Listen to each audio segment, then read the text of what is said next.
Hello and welcome to the Elder Tree podcast. My name is Twiggy Dawn. I'm the founder of the Elder Tree and Alchemilla Herbals, and I reside on Jitterbug land here in far north Queensland. You are listening to the Herbal Education segment, where each new moon I invite a myriad of plant wisdom keepers to chat about the world of herbal education, about their passions and motivations, and their dreams for the future of herbal medicine education in Australia. This podcast is brought to you by the Elder Tree, a non-for-profit organisation whose mission is putting the medicine in the hands of the people. One of the ways that we are doing this is through this podcast. If you would like to go deeper with the podcast journey while supporting the Elder Tree for as little as $2 per week, then you can become a member of our Patreon. Thanks to all of the people and plants who have helped to make this podcast possible.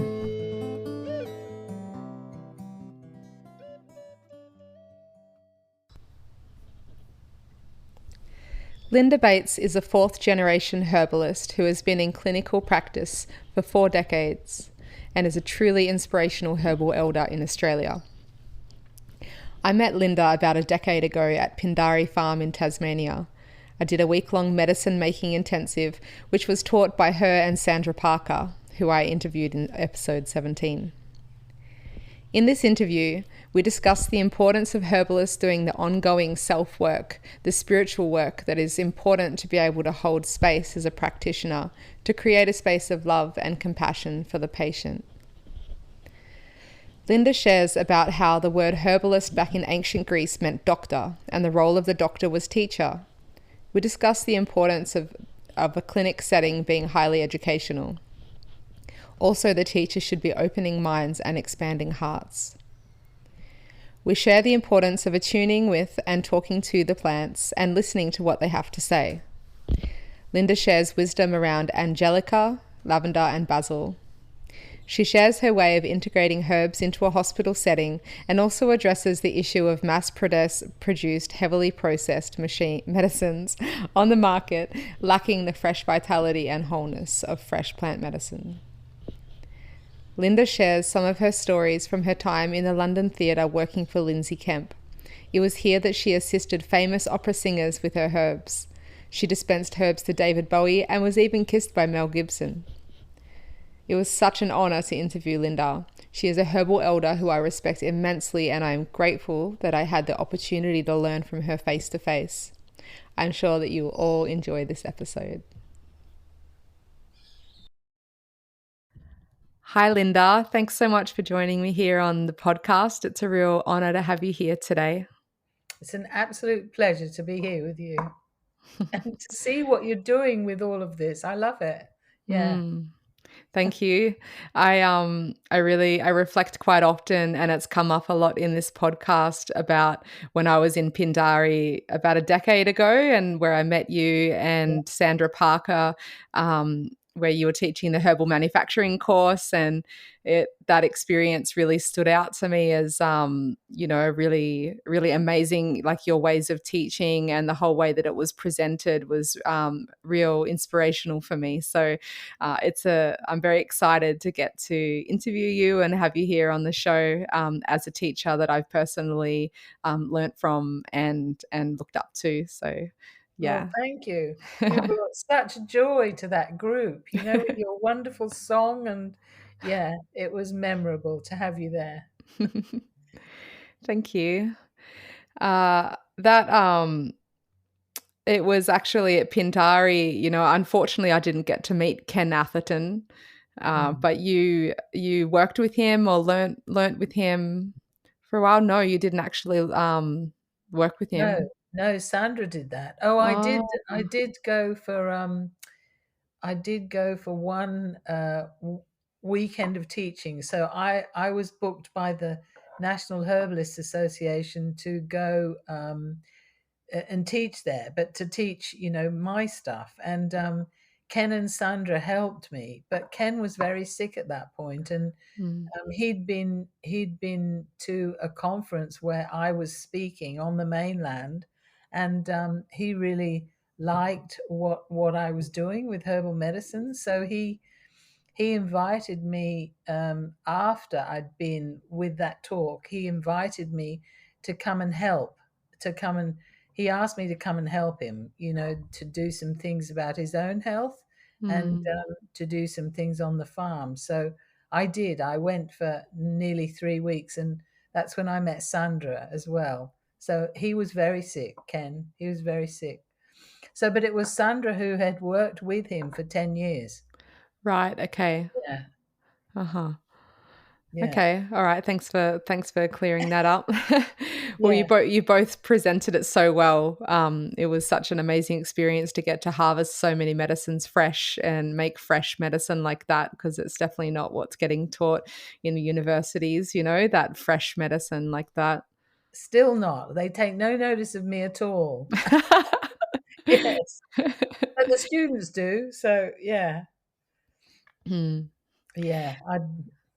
I believe in doing it fresh. It's the best medicine. It's Mhm. just the best. How can you replace it? All herbs work. The dried herbs work. The It doesn't matter how you prepare them. There's best ways to prepare them. But they all work. But the fresh ones are just a force to be reckoned with. Just wonderful. Yeah. Mhm. They have all the vitality and are so much more of the energy of the plant intact as well. Absolutely. Yeah, that's where it Mhm. is.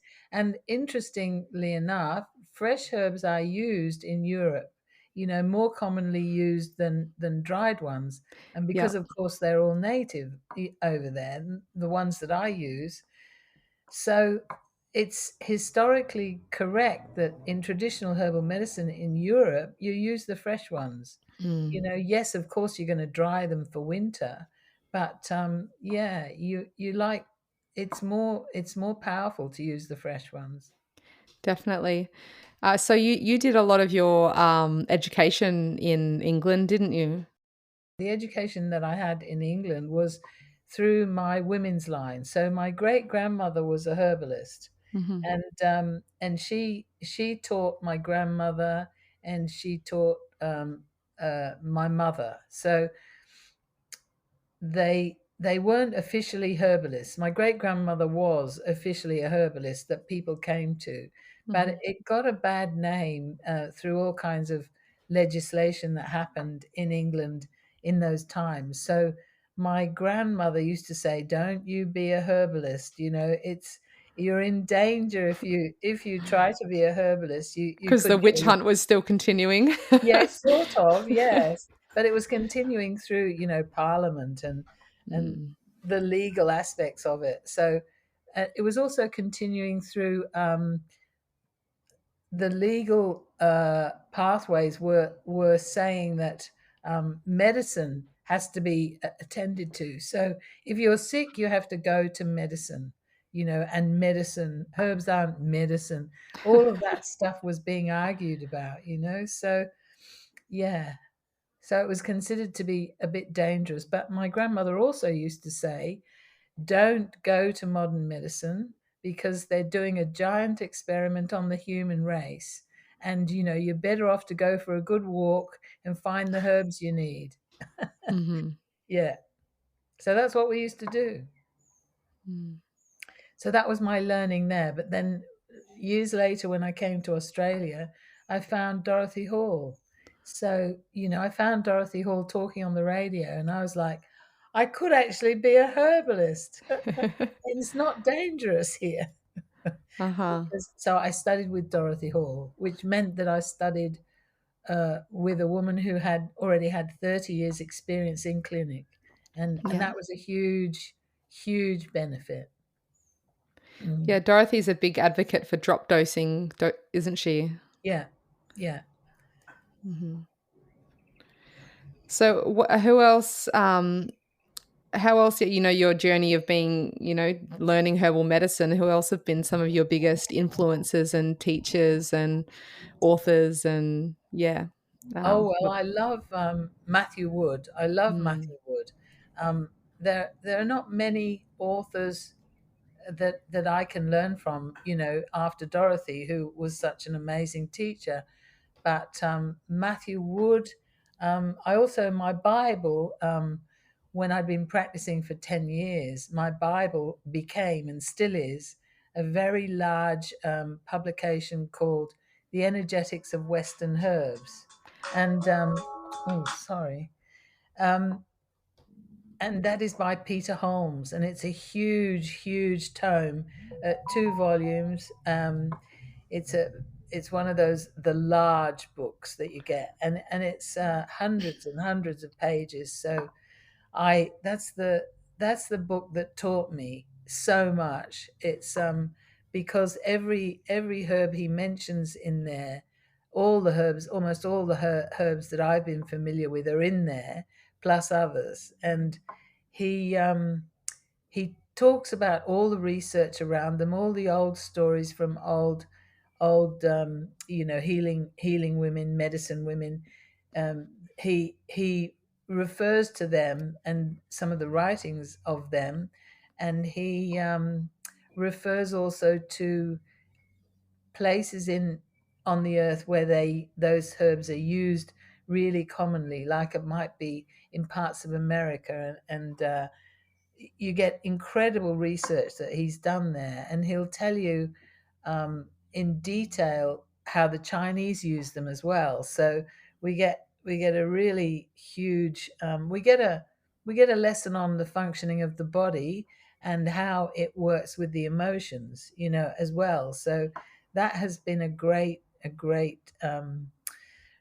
reference book for me always. And when I'd had that 10 years and I looked up every herb for everybody's mix in that intensively, and I remember going into the dispensary after 10 years of practicing with that book, practicing with Dorothy's teachings, practicing with that book. So 20 years, and I went into the dispensary this particular day and I just went, ah, I don't have to look them up anymore. So I do look them up, of course, but it's not like I've got to, only when I'm going, now, is it figwort or is it, something else? And then I go, got to get Peter Holmes out and have a look, check it Uh-huh. out. So it's all the traditional information, because traditionally how herbal medicine was taught was that you went to a medicine woman who would agree to take you on, and you had to work with them for 10 years. That was it, the apprenticeship. And only when you'd done that had you earned your, stripes. And she could say to you then, you're ready. You have to go. You can come back and chat with me occasionally if you like, but now you have to go and do the work. Um, so you watched how they did it. And of course, that's how you learn, because every single patient that walks in is different, Yeah. just a little bit, but different, and you go, now, why doesn't this fit in with the picture of, Fred last week? Because nobody is the same. Nobody. So I Mm. could go on with that one. Yeah, it's definitely got to be individualized treatment for everyone, right? We've all got different constitutions and Definitely. bloodlines, that affect our sensitivities or, yeah, whatever Yeah, people's diets are. There's so many factors to take into consideration, previous definitely. history. Yeah. And if the pattern of the symptoms in one individual will always be slightly different to the other, so when you get somebody who's got, they say they've got diabetes, and you think, okay, blood sugar problems, that's so what is going wrong here? Is it because of the insulin? Is it because of the pancreas and the islets of Langerhans? Is it because of what they're eating? Is it Mm. because of, the liver? Is it because of, what is the cause of this blood sugar dif- difficulty, and processing of food difficulty? That's not diabetes to me. That's a complicated problem in the body, and that can Yeah. be rectified if you aim different herbs at different parts. That can be rectified. It doesn't Mhm. need one pill. Yeah. Yeah, beautiful. I love the you mentioned that Peter Holmes book as well because that's come up quite a few times in this podcast so far. And Matthew Wood, almost everyone I interview mentions him as one of the first people, one of the first, big influences as well. And Dorothy Hall comes up quite a lot. So Yeah, yeah. yeah, that's really good. So what's been your more like, did you go to a university or any kind of college other than Dorothy Hall? Did you have any other kind of Oh, formalized yes, I did. training? Yes, I did. What am I saying? I with Dorothy, I learned everything she knew about herbs. She taught us therapeutics. She taught us differential diagnosis. She taught us flower essences. She had such a great love of people, and characters. She would say that my anxiety levels, would be different to somebody else's, and somebody else's would produce headaches, and they needed emotional treatment as well as herbal treatment. They needed flower essences because you weren't going to change the patterns of their emotional struggles without using flower essences. But the herbs in doing the work that they do to repair and restore organs and functions also, of course, have a wonderful effect on the emotional states of a person, Mhm. so Dorothy, but when I finished, I was suspicious that, and by the way, it was a 3-year course, which added up to, the same amount of hours that you would do at university to do a degree in herbal medicine. Because years later, I was involved in turning herbal medicine into a degree for universities. But I was suspicious that Dorothy was a bit too sort of informal about food, and that I was going to go and learn nutrition at the College of Somatic Studies with Bob Lucy, and so I did that, and then I went to listen while I was practicing. I was already practicing, so I went to learn more about iridology with Bob Lucy and his College of Somatic Studies. And I went also to a man called Glyn Brady, who his organization was called the International Federation of Alchemists. And that was interesting because it was there that I learned to do kinesiology on people, Uh-huh. and learn about that level of how what the body can let if you ask it the right questions, and muscle test the body. Very complicated because you've got to ask the right questions, because all you're going to get from the body is um, a strengthened muscle or a weakened muscle, and then you've got to work out which group of muscles are you testing, because kinesiology, you probably know, but it comes from acupuncture, and it comes Uh-huh. from the energetic meridians of the body, so certain muscle groups are related to they're on the pathway of the liver meridian, and so you do quite a bit with diagnosis if you're looking at that headache of yours, it runs on the gallbladder meridian, but your headache runs on the liver meridian. So Mhm. that was really the cream on the top of my skills, going to sit in Glyn Brady's classes, and to be gifted with all of the knowledge that he gave me, which laid on the top of the traditional herbal medicine and allowed me to go a lot deeper with my diagnostic skills on people. Yeah. Uh-huh. So I went to in very unconventional places. I feel like I found, after Dorothy and my family and my upbringing, I found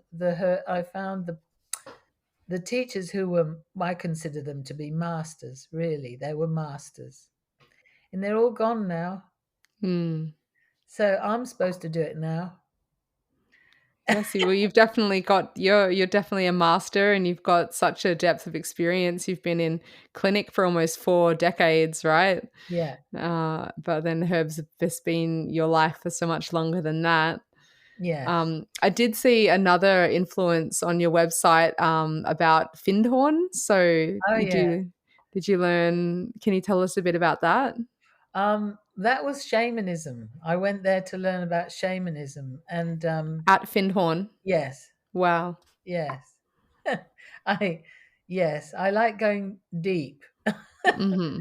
um, and and that was my development. I That wasn't something that I needed to know about, that I could use in clinic. That was strictly for me. That was yeah, to But learn. it's all connected, isn't it? I mean, I Yeah, think any true healer, to be able to be a healer, you need to be always healing yourself, and it's yeah, quite a deep practice, especially healers working with the plants. Like I think it requires quite a deep yeah, level of connection to spirit realm and connection to the the elements and plants and all of definitely. that. It's actually a fundamental part of true herbalism, isn't it? It is. It most definitely is. Yeah, it is. And earlier in my life, I went to an ashram in India and did all kinds of spiritual work. Which was terribly important, really important. As you say, it was for my own growth and for my own healing.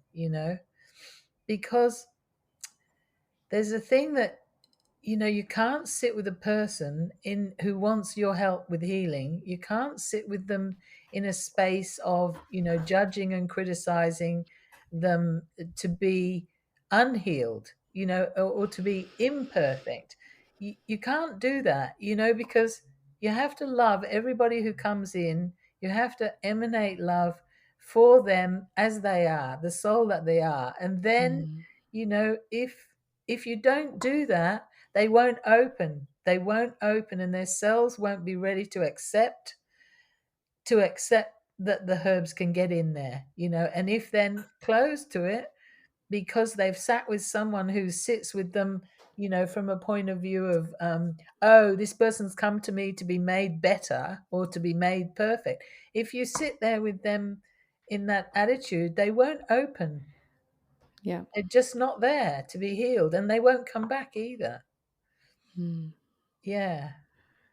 Yeah, so it seems like some kind of spiritual practice is definitely important to be able to hold space as a practitioner and not have a close mind and not be in judgment, and to be able to really hold that space of love and compassion, Yes. and really a true holistic space for someone to be able to heal, because it's so much more than physical, isn't it? When someone comes, Absolutely. and there's Yes. always an energetic element of what's going on, even if they just got sore muscles or Absolutely. something that seems quite physical. There's always that connection with the spirit and the energy and Yes. emotions and all of that. So being able to be perceptive to those levels mean you can give them such a more truly holistic kind of Yes. treatment. Mm. Definitely. Definitely. That sums it up well. Definitely. And I don't think the plants will grow for you either. Mm. If it's the same thing, isn't it? It's like the plants have an aura, people have an aura, that there's a whole energetic matching comes in. And if you can't, yeah. Well, I used to, when I had my own medicine garden, I used to go out every morning to talk to them. And my assistant then, who is still my assistant now, um, used to come and help me gardening in the beginning. And she used to say, "But I'm trying to grow them at my place, and why are yours 3 times the size?" Mhm. And I just said, you have to go around in the morning and make sure they're in the right place, because, and talk to them. And because sometimes the plants go, "I don't like it here. I Uh-huh. don't," and then you're somewhere else in the garden, and they go, you can hear them going, "That's where I want to be," like, so then you have to go and transplant it to there. And yeah, it's amazing. Yeah.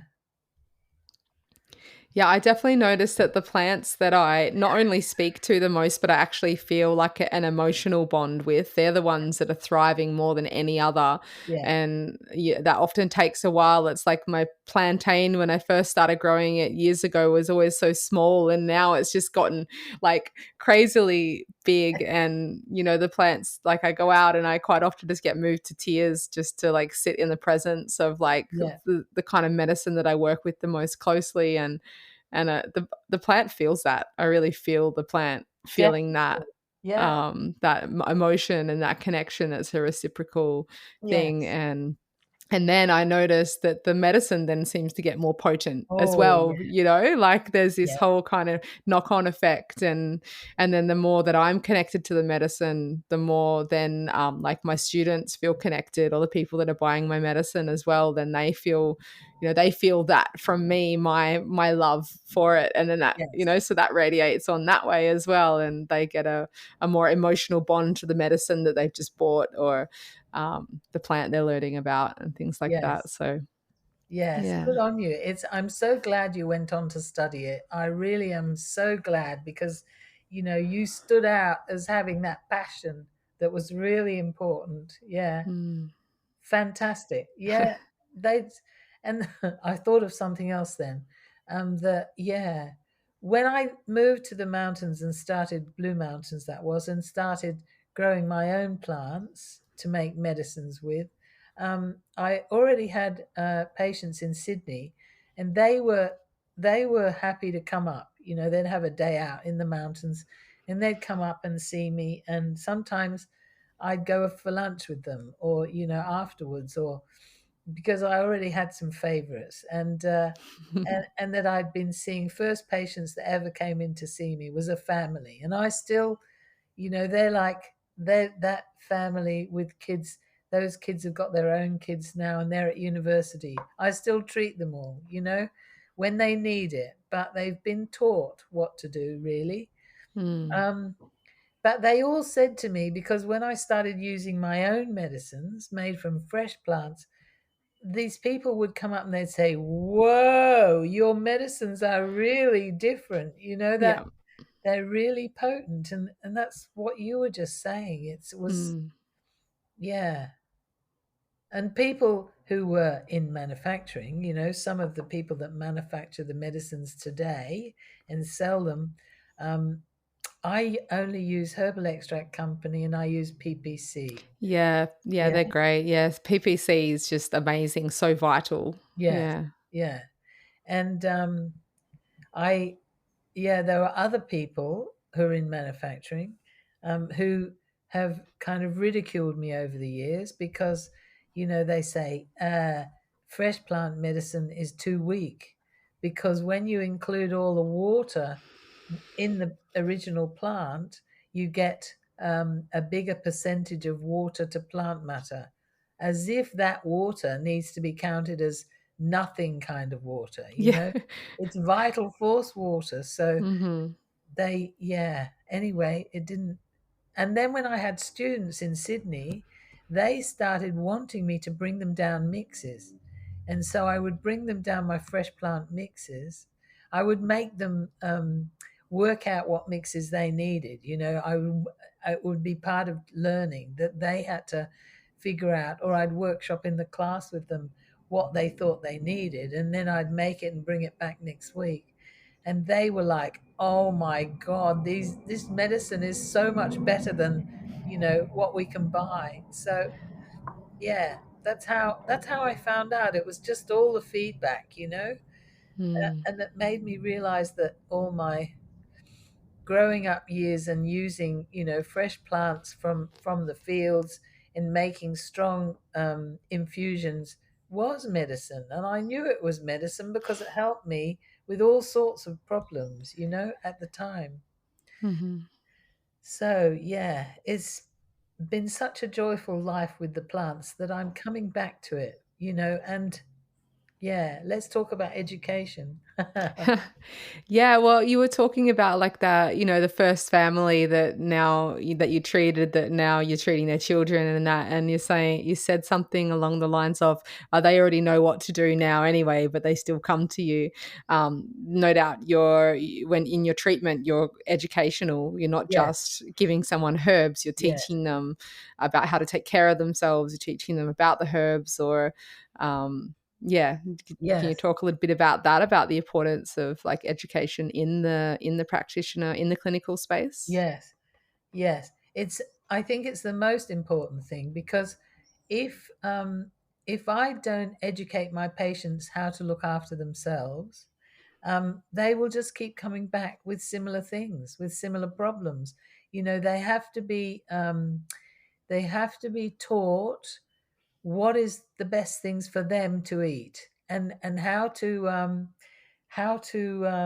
mix their food, so that it's easy to digest. Mhm. It needs to be simplified in general, and they need to get it that some foods out there are toxic because of the where they grow and what they use to grow them, and they need to so it's that's the hardest part of being a practitioner, is that my responsibility is to help educate them so that they don't get as sick and ever again. And also, when they're seeing me, I educate them into what mixes they might need on the shelf. For example, a respiratory infection mix they should have on the shelf, ready as the infections get more and more serious. They need to have mixes on the shelf, or they need to have learnt, because they've got a garden, what they can mix from their Mm. garden, to make their own herb teas. And some people can get rid of infections when just as they're starting, by mixing up, some echinacea flower heads along with sage and thyme. They're powerful medicines, those things. Yeah. Yeah. Yeah, So that's definitely. Yeah. no, that's what I think it's important to teach them. And Dorothy taught us that the word, what was it? The word um, herbalist means doctor, from way back in ancient Greece. And the doctor was the herbalist, but the job of the doctor is teacher. Yeah, yeah. Yeah. Yeah. So that's my responsibility. I don't just, sit with someone for 30 minutes and send them out the door with a bottle of herbs. I always take more than an hour. I had two people last week who took my entire day nearly. I had to have a sleep in the middle, but they came with so many questions, and I had the time. I only had two people, so I just let them keep going. And it was quite tiring, but I had to one young woman could not get it that she had to eat vegetables. So I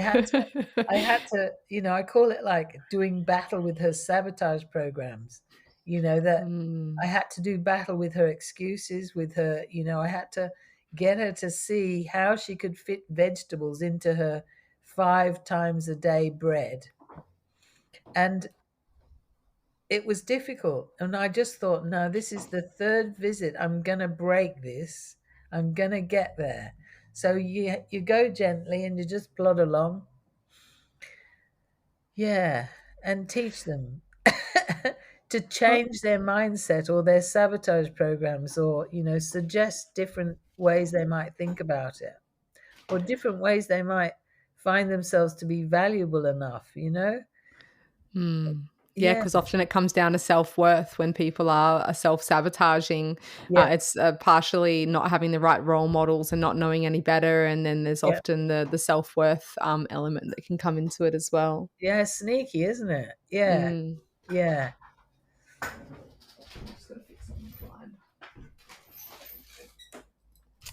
Yeah, right. Yeah, good on you for having the patience and the persistence to bust through that sabotage program because, even after all the years at uni and that, I never wanted to be a practitioner because I just found, in all the herb shops that I've worked in, the amount of people and health food shops, the people that come in and they don't want to be told what they need to change. They just want a quick fix. Yeah, So, it can be hard when someone's like got a symptom that they're just wanting a herb for and they're treating it all very allopathically and they're not really wanting to have a look at it. It's their lifestyle or their diet or things that they're actually in control of that are creating the yeah. issue. They That's just want someone else to just fix it for yes, them, and that's where like the education's such a huge element of it. And I like yes, what you're saying about the herbalist being the doctor and the doctor's the teacher, and yes. that's all one role. It uh is. Yeah, it is. And it's what's led me. What you were just saying. What led me to start teaching the public in groups. In my herb garden. It's like, mhm, hey, this is very complicated. They're never going to get how complicated herbal medicine is. mhm, No one's ever going to get it. And if we have this role as ther- as therapists, we have a role in the health treatments of everyday people just in our world. Then the way it seems like the way through, because they're constantly being taught that they can go to the health shop and choose their own remedies, and self-prescribe, and take one peel that's just one herb, and that's going to help them. It seemed like always it seems like the way to help herbal medicine be acceptable is to make myself available to teach groups of the public. And quite often they come, I think they do come thinking, well, I'm going to learn and then I'm going to be able to, not need the herbalist. mm, Yeah, and here's a shop, I'll just get the answer over the counter because it's easy. But, mhm, if you're in a shop, you're mad if you're not teaching groups of people, because when they come thinking that they're going to learn this and therefore they won't ever need the herbalist again, actually what they learn is that, wow, this is really complicated. And yeah, yeah. there I can have a few herbs, that will help me feel better for certain things. But when it gets beyond me, I know where to go because I know who's giving me the information. Mm. So they respect you because they start to know that you're generous with your information, as well as so much they couldn't even dream, to self-prescribe, really. Mhm. Yeah, because there's certain things that we could use, use herbs in a first aid context and be able to know what plant to put on a wound or, Yeah. know to have ginger or sage or, things like that if you've got a sickness coming on or there's, certain things that are pretty straightforward stuff that should be common knowledge. But Yeah. then there's all the much more complex things and being able to, go to someone that can look at the whole picture that's trained at really looking at all Yes. of the factors and finding out where the blind spots are and helping the people to create the protocol to to live the life they want to live. Because yeah, we get it a lot. We call it Google Monday in the I'm in a health food shop, medicine shop at the moment. We call it Google Monday. There's all the people over the weekend that they Google their Yeah. symptoms and then they come in and they're like, I need this exact form of magnesium, this Yes. extract, this isolated thing. And they're just dead set. No, I saw it on a TikTok or something, or I saw it on, Yeah. somewhere and they know what it is that they need for their thing. And Yeah. it's like, do you even know like what's happening for you and how you've come to be in this situation? Like sure, you're not sleeping and you might find that form of magnesium can help, but like why aren't you sleeping? Yes. So that inquiry, and it's good. I like to plant questions in people's minds, but essentially they need like whole consultations, to sit Yes. down and really map that out and have someone skilled to map it out for them and with them and educate Yes. them through it. Yes. Yeah. I mean, that sleeping is a perfect one, isn't it? Because it's Mm. like, well, what are you thinking about? You know, Yeah. what is your mind doing? Do you Yeah. get to sleep? Do you wake up and, think, like, when do you wake up? What time do you wake up? Oh, that's liver Mm. time, or, oh, Yeah, yeah, that's, yeah. and the sleeping, I mean, there's at least 10 herbs that I use commonly to help people sleep. And sometimes they need all of them in the same bottle, It's like, yeah, well, oh, well, valerian didn't work for me. Oh, well, perhaps you don't have tight muscles, It's yeah. Mhm. It's crazy idea that when herbs work, this is what I tell people, herbs work on symptom patterns of symptoms, Yeah. and they all work on specific things, but also they work in a big picture, like throwing a rock in a pond. It's they go so.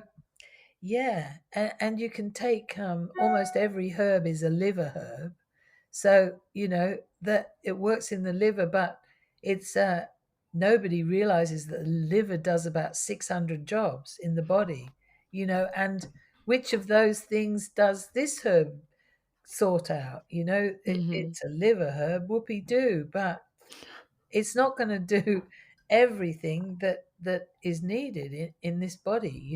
Is it going to be oh, is it going to be St Mary's thistle or dandelion? Is it going to Mm. be basil or yeah? Anyway, yeah. And I don't really think of basil as a liver herb. Is that a good herb for the liver? Oh yes, it's wonderful. You think about Oh. how they use it in Italy, and they use it as pesto. So Yeah, they're, yeah. they're getting they're getting the nuts, they're getting the oily substance, and then they're getting massive doses of basil with it, which help digest the Helps to break oil. down the Yeah, fats and yeah. yeah.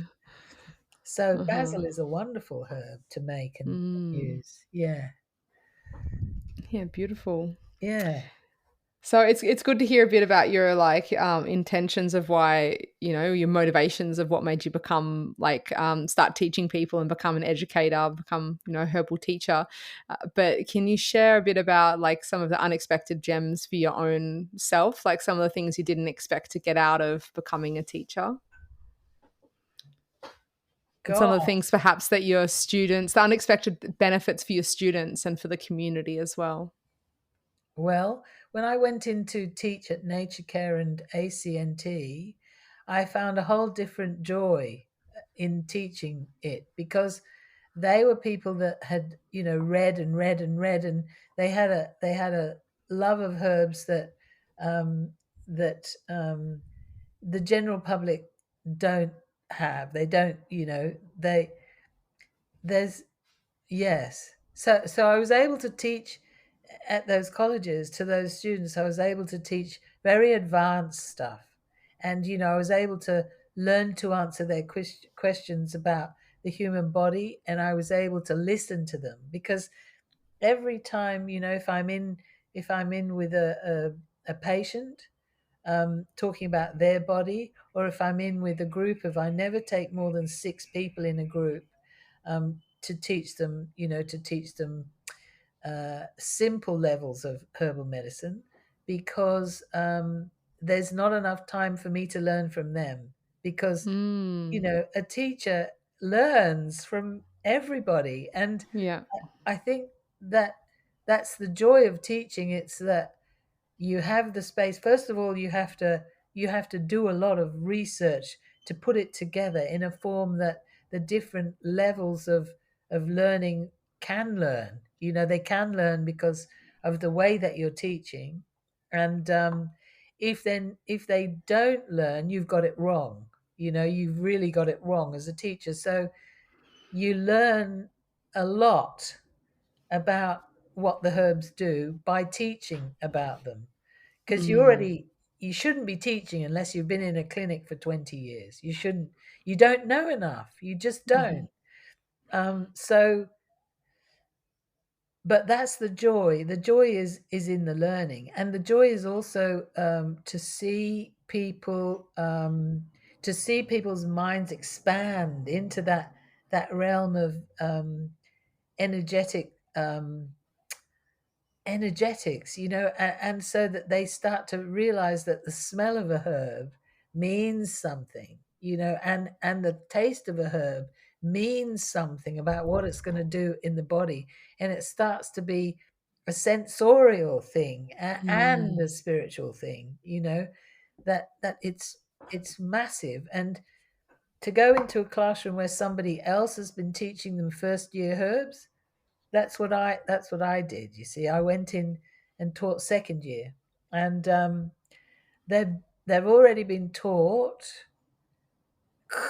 to close their minds Yeah. and learn. They learn this thing that they say, what the herbs do, what the herbs do, and I go, yes. And have you any idea what bodies can do with herbs? That's where I come from. What can bodies do with herbs? Not what herbs do in the body. That's completely meaningless. It's not helpful to a practitioner at all. So Mm-hmm. if you're looking at it from what this body can do with this herbs, then you'll stop putting 5 herbs in a mix and almost doing the same mix for everybody that comes in. Yeah. Because that's what a lot of people do, and that's what I mean by that every body is different. So so that that's the joy of teaching. That's it. Teaches the joy of teaching them to expand their minds and connect with their intuition, and connect with, open their hearts, and get into the spiritual aspects of it all as well. It's huge. Mm. I love it. Yeah. Beautiful. That should be the intention of any teacher, is opening minds and expanding hearts. That's right. Right Yes. there. No matter what they're teaching, I Yes. think that should be a fundamental intention. Yes. And you feel it when you've got a teacher that's like that, their minds are open and their hearts are open, and they're teaching from a place of passion and a Yeah. place of like deep embodied knowledge. You really feel that. And that's what I got, like learning from you and Sandra, was that real deep sense of like connection to the plants, not connection to what a book told you, or connection Yes. to regurgitated information. It's like actual, like embodied, tactile, Yeah. sensory education, which is something that I think is starting to come back in slowly, but Oh, we definitely lost along the way there for a bit. yes, because you get overwhelmed by, what the mind is supposed to do, with memorizing and all of that stuff. Yeah. Rote learning. Repeat Rote after me. learning. Yeah. Rote Yeah. learning. Horrible. It's horrible. Yeah. Mm, Yeah. yeah. Yeah, that's what I struggled with in uni, and it might have been different if I'd been able to make it more to the physical classes, but learning on the computer and all of that, I just found I wasn't retaining the information. But I think I must remember almost every moment at Pindari, even though it was 10 years ago. I remember every plant I met, and remember every medicine we made, and so many. Yeah, it's imprinted because it was an experience, the experience of Yeah. it, not Yeah. just like I'm told information, repeat information, move on. So yeah, Well, that's a herbs is beautiful. it's a tactile experience. It's a sensorial experience. I Mm, sometimes say to people, you're not going to learn about herbal medicine until you start taking it into your body. yeah.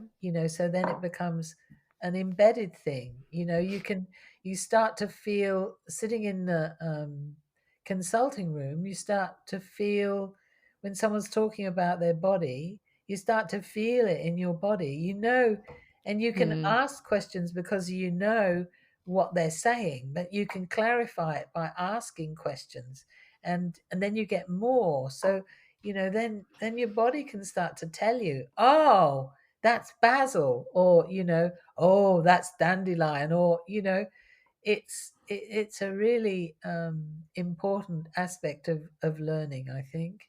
Yeah. mm.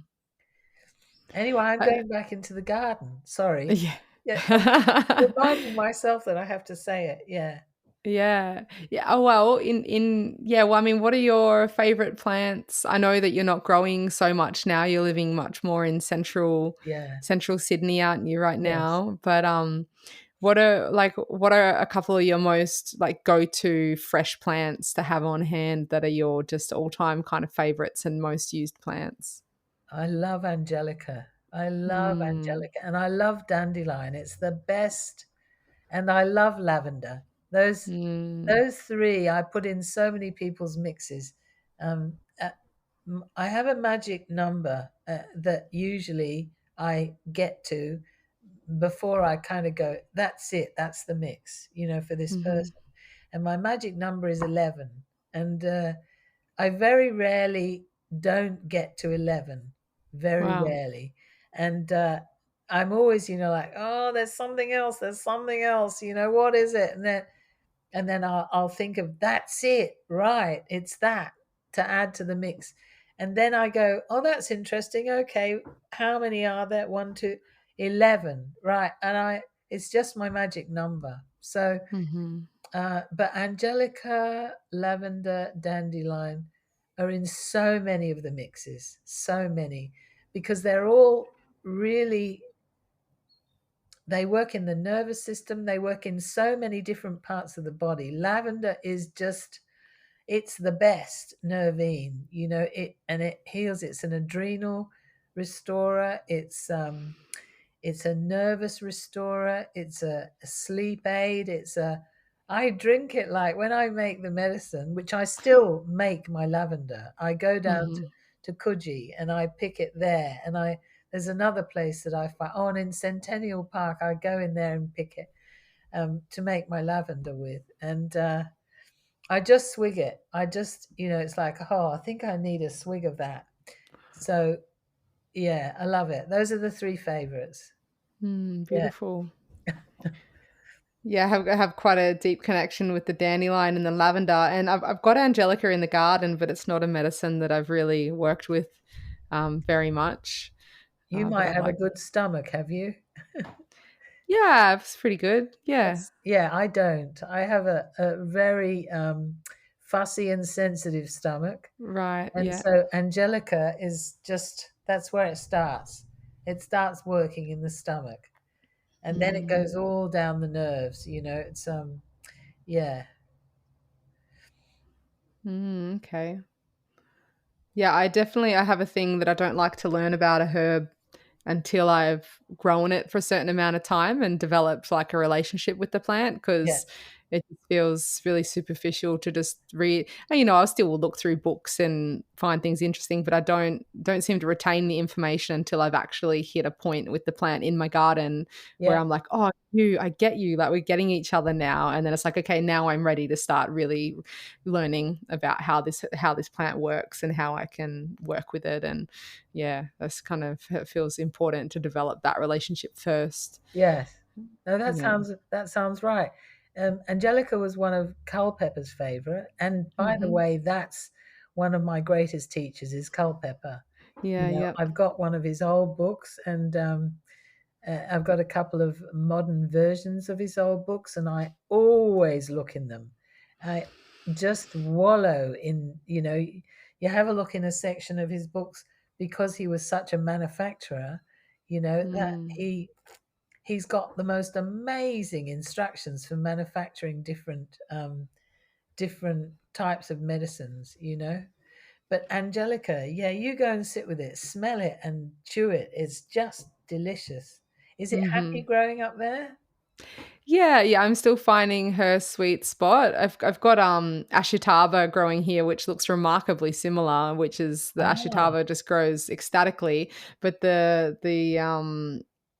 yeah, the Angelica, I'm just finding where she wants to be because yeah, there'll just be a heat spell and she's like, oh, wilting yeah, and yeah, and then it cools and she's flourishing. And so that, yeah, usually I have to kind of grow a plant through the seasons for a couple of years before yes, I yeah, work out if it's actually going to be happy here, if I'm not just pushing things uphill and trying to yes, force a plant in an environment that it's not going to be happy in because yeah, that just feels mean to yes. be, It feels pushing cruel, doesn't things. it? It feels a Yeah. bit cruel.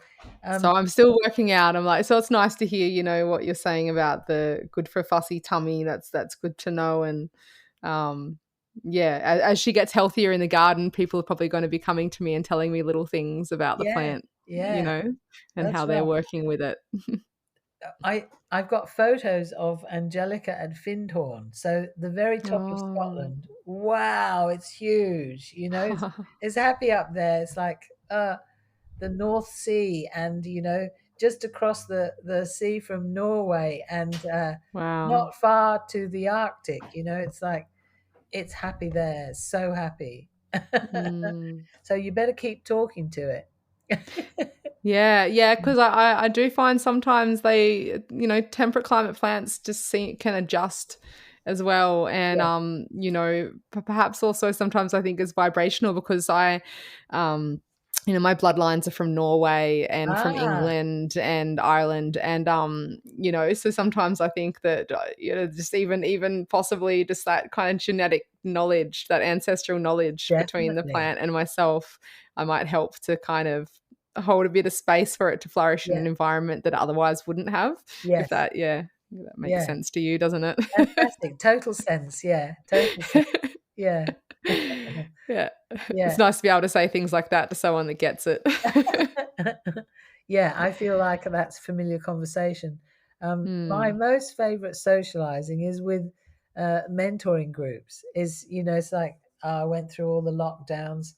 The beginning of this year, I had major surgery, and so the lockdowns were quite isolating, even though I was teaching online. And then major surgery, and I had this mentoring group that kept on pestering me to meet up instead of doing it online, you see. And so I dragged myself out of recovery from surgery, and I was like, this might be too early, this might be, I don't know if I'm going to have good energy for this meeting today. And it gave me so much energy to have these Hmm. conversations with the people, that it was like I came alive. I just came alive. And it's Uh-huh. like, thank God there are people on earth that I share all of this with. Yeah, like a co-mentoring space where you're all mentors for one another. Is that like what Um, you're talking about? well, it is partly because I, allow them all to speak, because Hmm. they know incredible things, because scientifically, but my job is, they depend on me. We've discussed this. They depend on me to break down the walls of what they have been taught, the restrictions of what they've been taught, and the Hmm. and the fear of what they've been taught, because they come out really not understanding how to use herbs, because they haven't had teachers. Quite often, certainly this group is true, they haven't had teachers that have got any experience in clinic at all. And so that it's all theory. Yeah. And I'm like, how can you do that? So they come out only sure about using the manufacturer's pills, and that they've been taught is the evidence base. There's an evidence base for that. Yeah. They haven't been taught that there's much evidence base Yeah. for herbs. And I And the say, evidence base is some rat in some lab somewhere yeah, getting overfed something and yeah, really, it's unbelievable what they've been taught. And I go, oh, so thousands of years of using a Yeah. herb for the same thing and writing it down, Yeah, you know, yeah. that's not that's not Evidence. evidence. Sorry, I Yeah. don't, yeah. Yeah, yeah. So I know it just doesn't make rational sense to me. Anyway, they Mhm. start in a mentoring group with me. They start exploding into love of herbs. I just love it. It's like, oh my god. So a couple of them in this group of 9 have just, it's like they've held their nose and jumped off the cliff and just started and just Mm. thrown everything aside, and they're collecting their dispensary, and they're just full on in love with it, and they're not even thinking about the pills. Yeah, beautiful. So Yeah. this is people that have been, academically trained Yes. that are then receiving mentoring with Yes. you. Yeah, Yeah. beautiful. So it's nice Great. because they can contact me in between the sessions, and we we meet. Sometimes we meet once a month. Sometimes we do once every 6 weeks, and they can email me or phone me in between, and go, "Oh, I've got my first patient, and what'll I do? They've got this and that," and it's great. I love it. Oh, that's great to have a herbal elder, an embodied herbal elder to be able to hold their hand through those moments because, Yeah. yeah, it's a pretty scary moment to enter into clinic, Yes. after uni. Not n most I don't know if I know one student that's, graduated from uni and said, "Yeah, I'm ready," like, confident. Like, Yeah. Exactly. the Yeah. there's always, yeah, that sense of like, "Oh, I just need my hand to be held a bit more over that line, into Yeah. that experience." Yeah. Because usually generally they graduated and then they're on their own, and so it's nice to have that, yeah, Yeah. have They people like really you. look. They do a lot of talking as well, and we sit for 3 hours, so they have plenty of time to talk. And I love listening to them, what they're doing, and what they're. Yeah, it's great. And then they're learning from each other, no doubt, in the space Yeah. as well. And Yeah. yeah, I've just started meeting up once a month with like having a cafe get together with a bunch of different naturopaths and herbalists from around my region Yeah.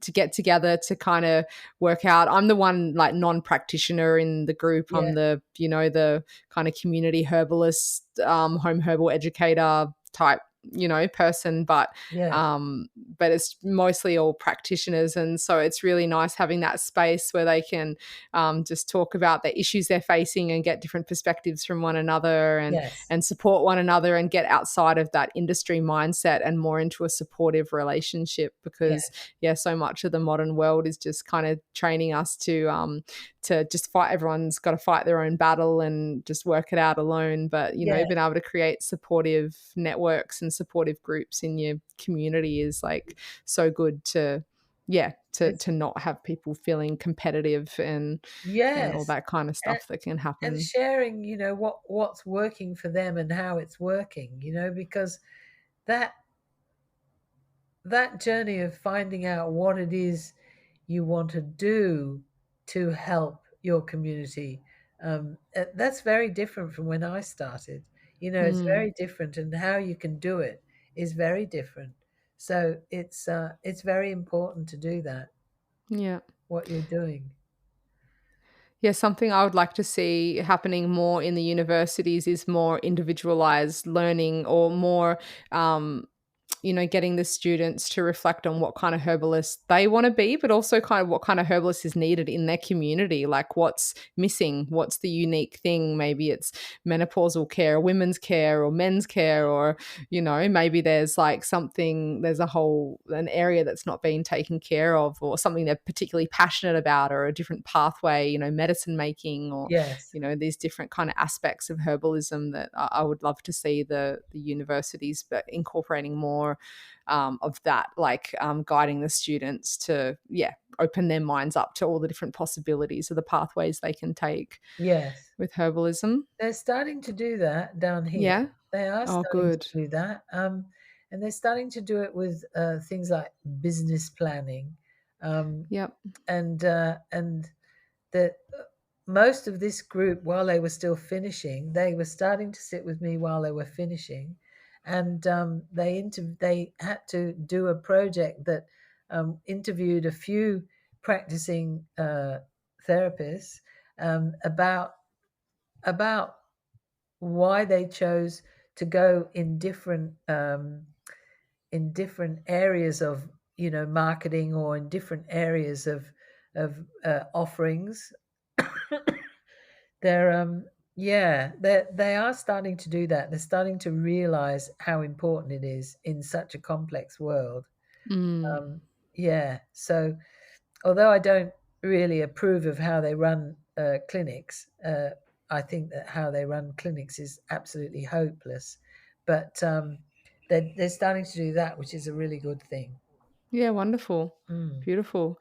mm. So what's something that you would like to see change, like, what, when you look forward over the next 10 years or more, what would you like to see there be in the world of herbal education in Australia? Well, I think that step one should be that nobody is allowed to teach unless they have a functioning clinic, and unless they've um, been practicing for at least 10 years, maybe 15 ought to be. You can't teach in the States at the different respected universities that teach herbal medicine unless you have, I think it's at least 10 years, and you have to keep your clinic running while you're teaching. Yeah, yeah, yeah. So it's a constantly ongoing Yes, learning experience rather than stagnating. Yeah. yes, Mhm. yeah. That's one thing I'd love to see. And for too many years, teachers have been pulled out and chosen from their final year of learning. And we've had a hell of a lot of teachers in herbal medicine in Sydney for a long time who've not even started a clinic. And they get up there, and of course they're really arrogant and they know everything. And yeah, I would like to see that happening. Mm. So you're not allowed to pull people just because they're your favorite in the final year of class and give them your teaching while you retire. Yeah. Yeah. What else? I would like to see herbal medicine totally Because then set. it's rote learning, teaching rote learning, isn't it? It's just kind of can it potentially end up being a bit of Chinese whispers in a Yeah. way, you know? Yeah, It's that's like right. they're regurgitating information and then they're teaching people to regurgitate that same information. But it's Yes. like, is that information relevant now? Or is that correct now? You know, are we just repeating what someone said to us, or are we actually having a living experience of that working? Yes. Um, Yes. yeah.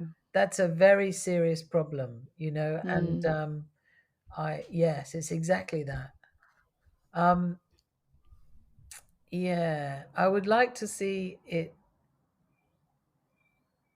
What's happening at the moment in Australia is that they're closing down herbal medicine courses.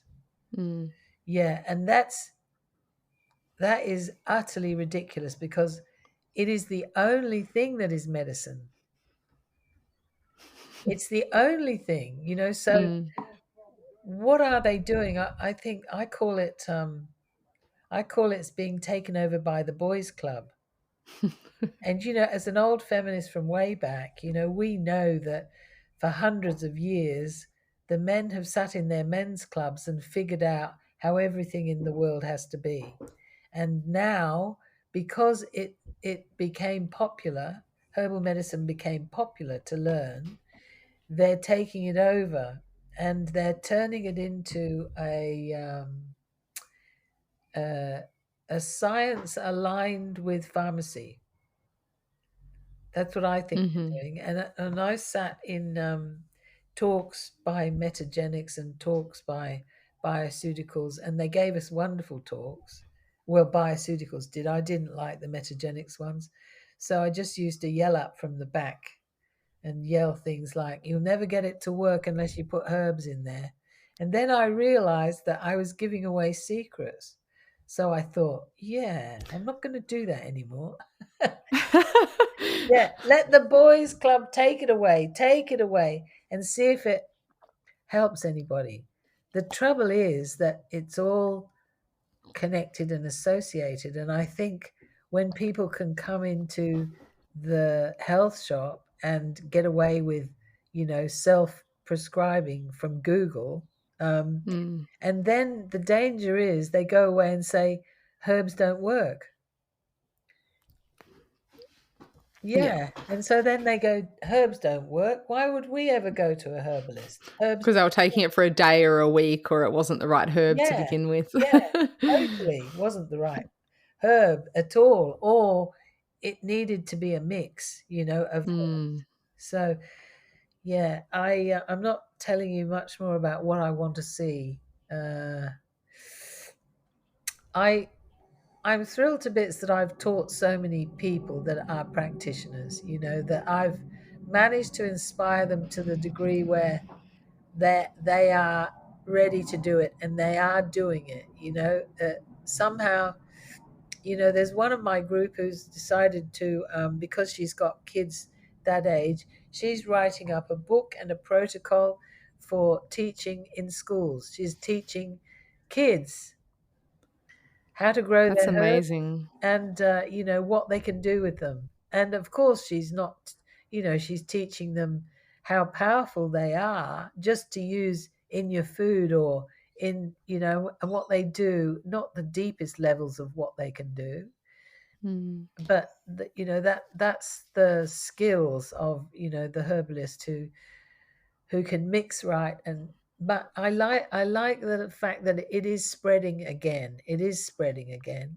and that there's when I go to our international conferences, and I get all enthusiastic because I also know that there's a lot of young people like your age and younger even, who are, they know it works. They know it works. So they're deciding that they're going to go and do a master's degree and a PhD, and they're showing that it works, that in the way that the world understands, which is Hmm. unfortunate, that people Yeah. only understand that way.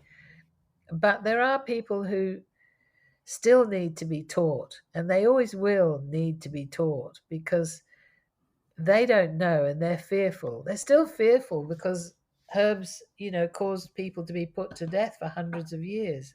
Yeah. Herbs got a bad name. Hmm. So we endlessly deal with that. And I don't know, I think it's an endless job. And I'm working out how to do it in a fun way and easier now. Mm. Next, I'm going into a garden, and it's going to be a women's trauma healing garden. Oh, wow. Beautiful. Yes, That's exciting. I know. Yes, in Sydney, in the middle of Sydney. Wow.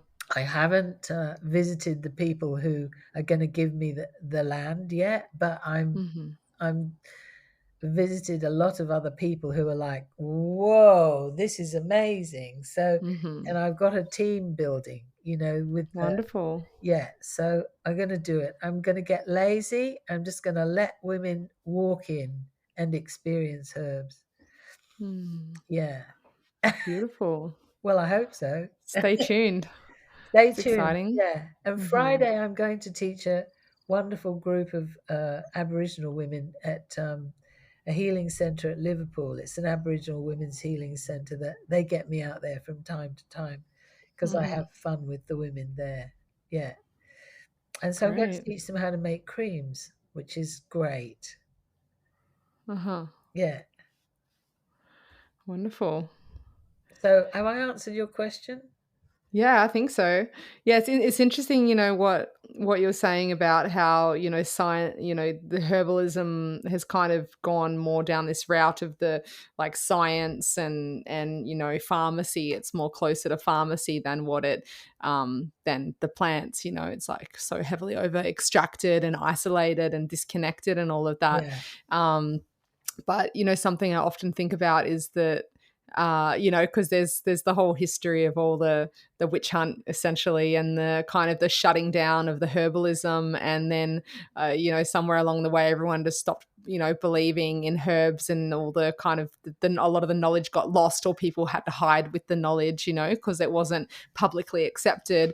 Mm. And then I feel like we're kind of in this interesting we've been in this interesting phase for a while now, especially in Australia with the TGA, bless their cotton socks, like, and everything that's come with that. It's like herbalism. There's all these, the boys club and all these people that are like fighting to prove that herbs work, and they're fighting in the language of the pharmaceutical Yes. world, the other, that modern medicine world. They're kind of getting in there and appealing in that language and saying, look, if I get this herb and isolate it and basically turn it into a chemical structure that you can understand, so that Yes. you can see that this isn't woo woo mystery. It's taking the mystery and the magic out which a lot of us are resisting. We're like, no, but you're taking the mystery and the magic out, and that's where the medicine is. But Yes. I feel like there's possibly this stepping stone happening now where they seem to be taking it really far away just to prove to the mainstream and prove to the modern medical Yes. system that herbs work, and then slowly we come back in and we weave back in the mystery and the magic, Yes. because like, oh, people are starting to believe in herbs again and starting to remember, and they're ready to start reconnecting. Yes. Unfortunately, I'm turning to Google or whatever sources, but they're interested. They're waking up and they're wanting to know more, and it's becoming a lot more mainstream, for want of a better word, and a lot less woo woo and a lot less kind of it's the people are starting to believe again. So I kind of feel like, even though it seems like the heart and the soul's been ripped out of herbal medicine, I feel like there's this important step that's been happening, that Yes. now we're just going to start weaving back in that heart and the soul and the mystery and the Yes. magic back into the Yeah. space. So I think that's yeah, I'll right, just because I think they're not going to squash it anymore. There's too many of us, mm, There's too many of us that are experiencing, all the things that we experience with it. There's too many of us, and you need to remind people. We need to remind people. I need to remind people regularly that, in fact,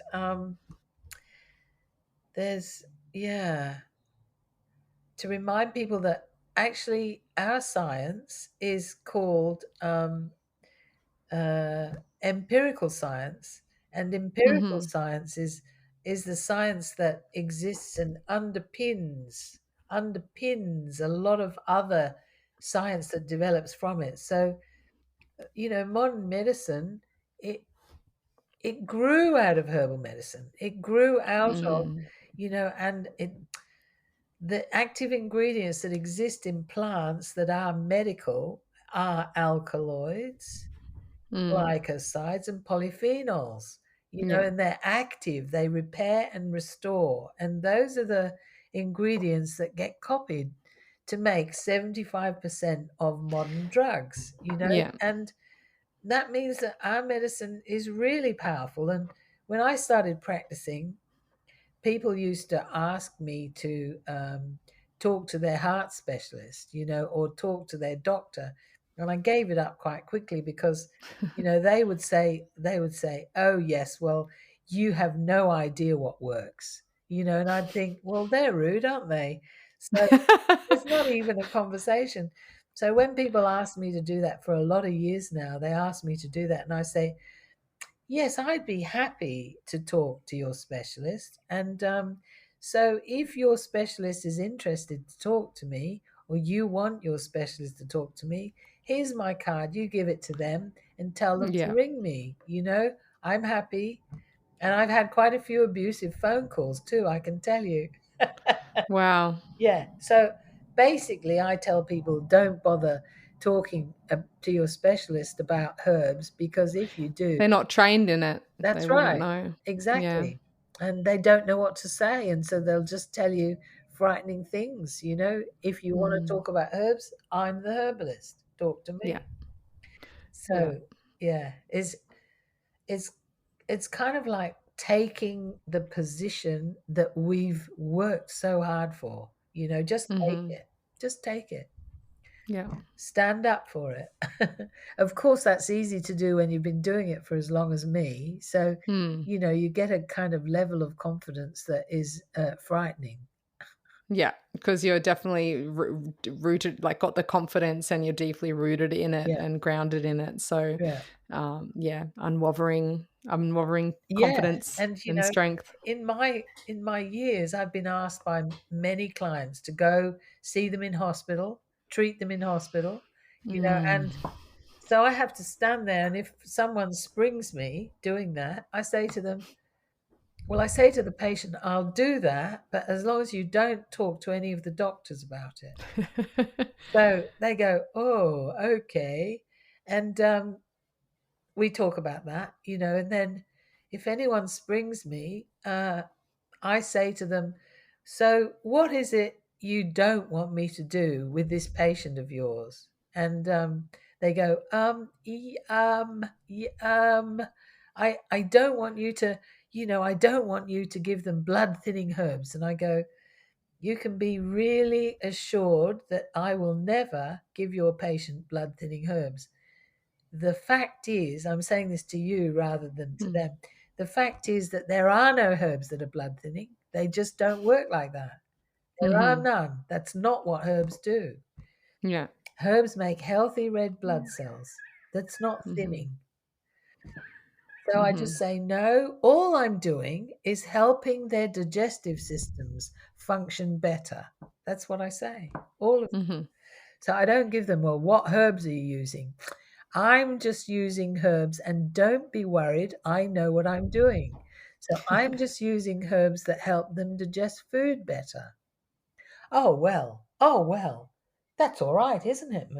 No, you do that. That'll help. Yes. Yeah, yeah. That can only help, surely. Yeah. Yes, that's what I say. So I like playing with all of it now.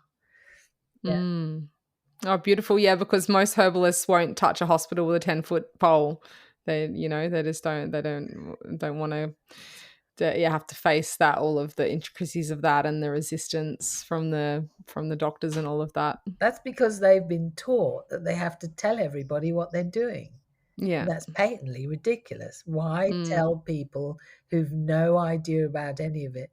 The minute you start telling a doctor what one herb will do, they go into panic because a Mhm. herb can do so many things.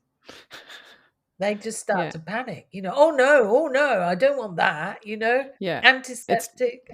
No, no, no, don't do that. Yeah, it's not this isolated thing that then attacks addresses an isolated issue. Yeah, It's a whole plant addressing, like, the whole system or the yeah, whole body, yeah. the whole, Oh no, that the might whole issue. interfere with my drug. Yeah. Yeah, yeah. Yeah. So I want to see all sorts of things happen, and I don't know if all of them can happen in my lifetime, but I don't mind if I have to work until I die to do it. I just would like to be doing the easy, happy part of work, part of Mm. being a herbalist, which is, working with love and not expecting people to be any different from what they are. I know how to make pain relief mixes that are better than morphine. I know how to make all of those. The trouble is, it costs people money that they can't afford a lot. Yeah. That's a really Yeah. horrible thing about it. I would like to see, more of herbalism accepted into the healthcare system, Mhm. and yeah, I think that's the stepping stone of what's happening now with herbs being, with that, everything tipping into this real science kind of pharmacology, arena, is that hopefully then it weaves us into the system, and then from there we can weave the whole medicine into there. Like in India, they have the Ayurveda is in pretty well all the hospitals. Like, the herbal I medicine is know. in all of the hospitals because it was never broken. The chain wasn't really broken. Yeah, Whereas, we're yeah, in a country where the chain was broken, and we're trying to, like, find our way back in. How do we yeah, yeah, how do we get in there? And so, yeah, I think there's a place for what's happening now. And yeah, yeah. I'm excited to see what it might look like in another 10 years or more. Well, I'm going to be here then. Yeah, beautiful. Good. We need you. I'll be shouting as much as I can. Yeah, Anyway, great. yeah, So, one little thing I just wanted to talk about quickly before we went is that I was reading on your website. I didn't know this about you, about you brewing infusions for David Bowie and Mel Gibson and the such in your your theatre yeah, kind of yeah. background there. Can you tell us a little story around that? Okay, so one of my funny stories that people have used to introduce me as a speaker is that I've kissed Mel Gibson. Mel Gibson kissed me. And that anyway, I where do I start? I worked in London as a production manager for Lindsay Kemp. And I always, when I worked in the theatre, I always had a bag of remedies, because that's my thing. I needed them for me, and I could make them for other people, like an opera singer who can't go on because her throat is killing her. I can do that, and I used to do it. So working with Lindsay Kemp, which was at the time the most famous group or production that was happening in London, and it was, we had security guards, we had queues down the street every night, we had people fighting to get into Lindsay's mime and dance classes every afternoon. David Bowie and Kate Bush used to come because they were taught by Lindsay Kemp, but they used to drop in from time to time, and just do a class with Lindsay. And so yeah, that's how I met David Bowie. And it was like, I was 25 and I loved David Bowie, everything about him, from, being in London in 1971 when he'd just come to fame. I was like, oh my God, David Bowie's music. So when I met David Bowie in the dressing room, I couldn't speak. I was like, oh, what do you say to David Bowie? I rushed out the door, and Lindsay said, oh, darling, she's wonderful with herbs, So I think it was probably the next time that he popped in, he did actually speak to me about needing some help with sleep. And so I, sorted that out for him. And I had trouble speaking about it, but I managed. And yeah, who's the other person? I've met so many famous people. Mel Gibson. Oh, They were the Mel. two kind of standout ones that I saw on your Mel, I website know. anyway. Well, I was working with the State Theatre Company of South Australia when Mel Gibson and Judy Davis and Colin Firth, not Colin Firth, Colin Friels, came out of NIDA, and they had their first year at the State Theatre Company. They had like an apprentice year. After NIDA, they were attached to the State Theatre Company of South Australia, and I was one of their production managers. So I was in and out of rehearsals, and Judy Davis was difficult. Colin Friels was gorgeous, and Mel Gibson was so shy. It was unbelievable. He was so shy, and so there wasn't much talking to Mel. Soon after that, he became really famous with the Mad Max, the first Mad Max, and then I worked on Mad Max 2. So I worked on Mad Max 2, and when Mel first appeared, to be in Mad Max 2, he was like, Linda, and gave me a big hug. And anyway, I wasn't working on the filming, so I didn't see much of him. But he was, starting to be a bit more confident and a bit more. Anyway, Mad Max 2 had the first Hollywood-style opening in Sydney. In Australia, it was a Hollywood-style one, and we had the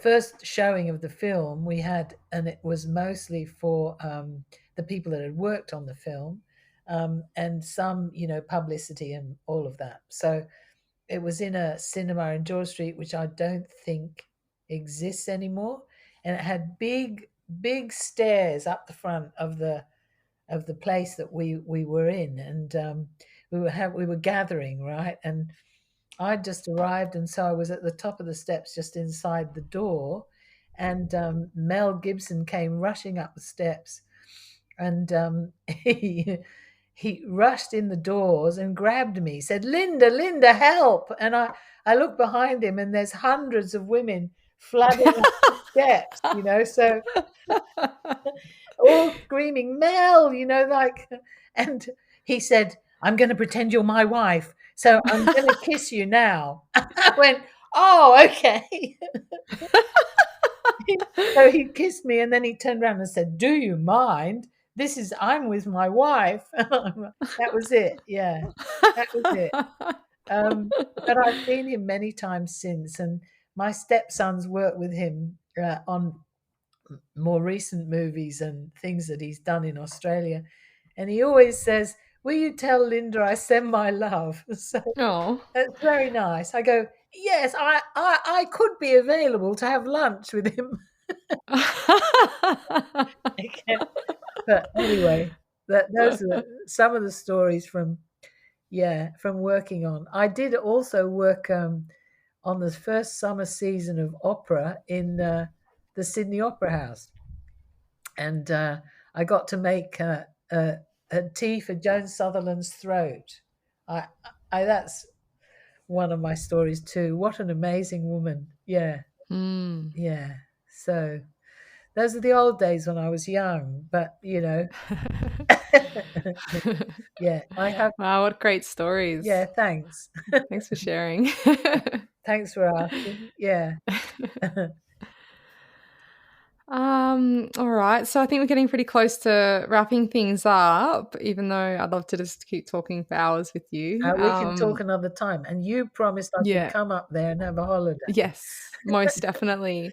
Yes, especially with so much of your perspectives, when at the Elder Tree, when we have our clinic is going to click the education and the healing is going to be so closely intertwined, Yeah, and the clinic is going to be so educational, and then the school is going to be so healing, and and we'll need elders like you and your influence and your experience, to come and good. share your wisdom and help us to be doing things in the right way, and especially the old school ones like you that do have all the spiritual practices and have done all of the self-work and the ongoing self-work, and Yeah. also have the humility to continue always being a student as well. You've got all the qualities of an exceptional teacher, so it'd be amazing to Thank have you you. come up and Thank you. set a shining example Thank you. Yeah. for I'm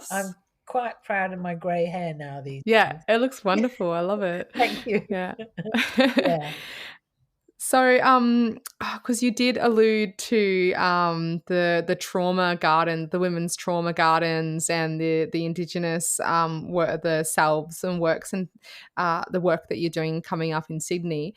Is there anything else that's your current offerings, educational or otherwise? I know that you've got an online shop where you've got a lot of your medicines that Yes. you're selling, that you're making yourself, and are there any kind of offerings happening right now or coming up that our listeners might like to know about? Well, honestly, I honestly can't figure it out. It's like it's a different uh it's a different variation for, like one of the things I really think is needed is a course I've already taught by two practitioners, and it's about uh,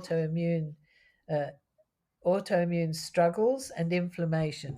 And I because I teach when I teach is with case studies, but that's not quite it. I'm still Mm, struggling to think about what it is I want to offer next year, what is relevant to here and mm, now. And I don't know. I don't quite know what it is. I can't quite put my finger on it yet. mhm.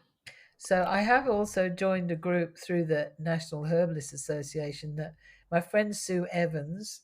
Um, Yeah. Oh, she was one of my teachers oh, at was Torrens. she? Yeah, Yeah, yeah. at Torrens down in Melbourne. Yeah, Yeah, SSN, well, it was SSNT at right. Fitzroy. Yeah, Yeah. right. Well, we're the same age, so we're actually now the elders, and we Mhm. talk about that because it's frightening.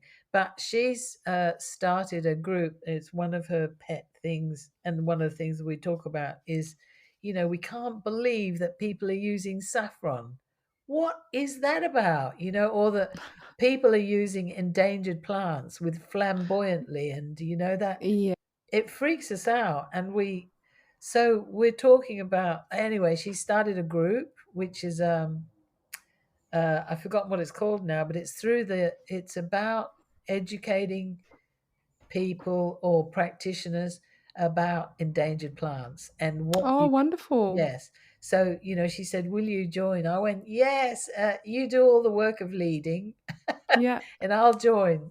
So that's wonderful. yeah. So we're talking about a presentation for the next symposium, which is a herbal medicine symposium to be in Mhm. Brisbane next year in March, I think. And we talk, Is that NHAA? yes, Yeah, yeah. So we're talking about a presentation to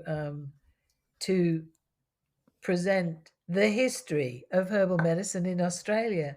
She was trained beautiful. in England, so Yeah. in terms She's passionate about the herbal history. She sent me once, she photocopied a book that's out of print and sent it to me in the mail of Australia's history of oh, herbal medicine. did she? Yeah, Yeah. yeah. She's one of the loveliest people. One Mm, of my uh, deep regrets is that I went to see her at Lismore when she was teaching at Lismore to talk about doing a PhD, and she offered me the money to do a choice of two PhDs that she knew she could get money for me to do it. mm. And I was too busy. I was still too busy in clinic. I was like, oh, I don't have time to do a PhD, and I'll go. So I'm like, oh, and I really deeply regret it because one of them was on Culpeper and astrology and trying to bring it into the Mm. because she said, both of us are into astrology, so we talk about that. And sometimes because we're both born the year of the tiger, we know what's happening in each other's lives. We'll have a little phone call or a text. Goes, how are you doing with the so and so? Yeah, yeah. So yeah, so that's what's happening there. And hmm, I can't remember the question again now. Well, it was about what your current Oh offerings yeah, and future okay. offerings are. Yeah. We'll see. The other difficulty is that I'm not sure how much time I'm going to need to get this garden thing off the ground. Mm. So that's the nervous thing, and I feel like it's urgent, that I really should get stuck into it. Yeah, you're responding to a need that's now. Yes, yeah. Yeah. You think about all of the women in trauma all over the Mm. world. Their children are being killed in wars. They're looking for somewhere to live. They're homeless. That's a really urgent place in the world. And if I don't get on with it, it might stretch out to me being too old or too tired, or I can't imagine that because I'm so passionate about that world. And I have got amazing people ready to help me, so Mm. ready to work with me on it. So I think I should be putting the time aside for that, actually. Mhm. So when I do a day in clinic, I go, yes, I'm going to teach this next year. And then I go, no, now I have to put together the proposal to put to councils, to put to the Callum Park Authority, to put to the whatever. So it's a dilemma that's multifaceted. And Oh, yeah. yeah, All the red tape and processes and yeah. And should I be yeah. free to just push it a bit? So Mm. I don't know. I can't work it out. I can't work out if the public needs. I tell you, oh, the other thing I think of doing is teaching about gut inflammation specifically, because Mm. I've done that in the past, and I think it's quite important. And Mhm. yeah, I don't know. I don't know. You do mentoring currently for practitioners, don't you? Like, you mentioned that before. So Yeah. are you still you're taking on more clients for that? So if any of our listeners are practitioners looking for mentorship, is that something that you're Well, it still is, and taking on more people? I can take on more people for that. I do. I do really enjoy that, and the way that I do it mostly is in a group, Mhm. and I enjoy doing it both ways. I enjoy doing it if someone wants mentoring for a case study. I think that Mhm. it's an aspect of herbal medicine work that is really important. Um, to be available for that. But I don't think that herbalists or new naturopaths are, they're certainly not wealthy people, because they already owe hundreds of dollars to the government, Hundreds of thousands. hundreds of thousands, yes. And Yeah. that, I think, is an incredible tragedy, that they don't really have enough to afford me, so enough to afford to pay me, really. So One-on-one, yeah. yeah, I just say to them, if anyone wants one-on-one mentoring, I just say to them, listen, I'm here for it, but you whether I send you a bill has got to be up to me. So you got to have the conversation, and then I'll see if I think it's worth anything. And quite often it's not. That's my judgment. It's like I've just helped them feel confident about what they're doing, and I I don't feel like I worked hard enough, so I might not send them a bill. But some people, I very rarely send bills and to them, and sometimes people have trouble with that. But so if they're having trouble with it, I send them a little bill. Compromise. Yeah, yeah. So yes, I am available for yeah, but they have to do the work. I'm not going to tell them what mix to make. I'm going to Yeah. help them figure out what it is themselves. Yeah. But yes, I am available. Beautiful. Okay, Yeah. thanks. That's good to know. I'll include a link to your website so people can kind of contact you through there. Thanks. Yeah. It's something I just wanted to mention as well. You were saying about you and Sue Evans doing that presentation about endangered plants at the symposium. Yeah. I'm not sure if you've heard of Christopher Smith. He's in Yes. Canberra. Yeah, I have. Yeah, I know he's very passionate about that, and very passionate about seeing Australia getting self-sufficient with our herb Yes. production Yeah. and growing. So he specialises in growing endangered plants. I've interviewed him here on the show. He's become a great ally, and he's quite passionate about that. He could be a good And person I to saw include in I that. think on Herbarium I saw his shoots of golden seal. Yeah, I saw that today. Yeah. Yeah. Yeah, very nice. Yeah. Yeah. I don't do much communicating on the herbarium, partly because it takes too much time. It takes, Yeah, a lot of time.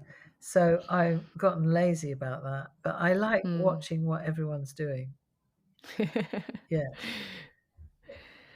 Oh, beautiful. Well, thank you so much for coming on here and sharing all your beautiful pearls of wisdom. And yeah, it's really nice to have this chat. And It's I'm sure lovely the to talk listeners to are you. feeling activated.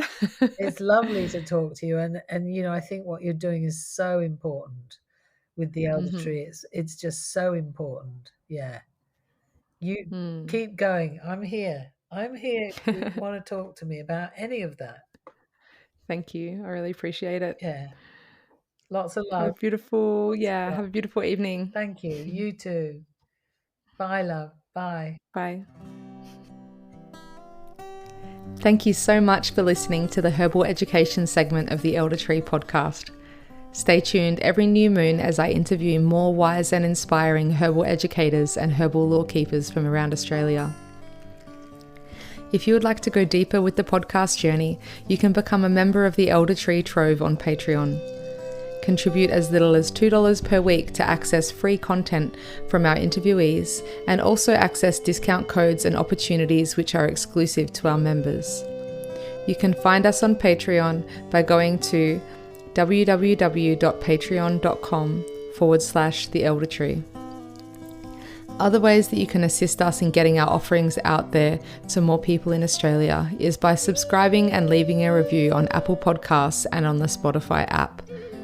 Also, liking, commenting on and sharing our social media posts actually has a really positive impact and helps us to reach further with the message from all of the amazing herbal lore keepers that we interview on this podcast.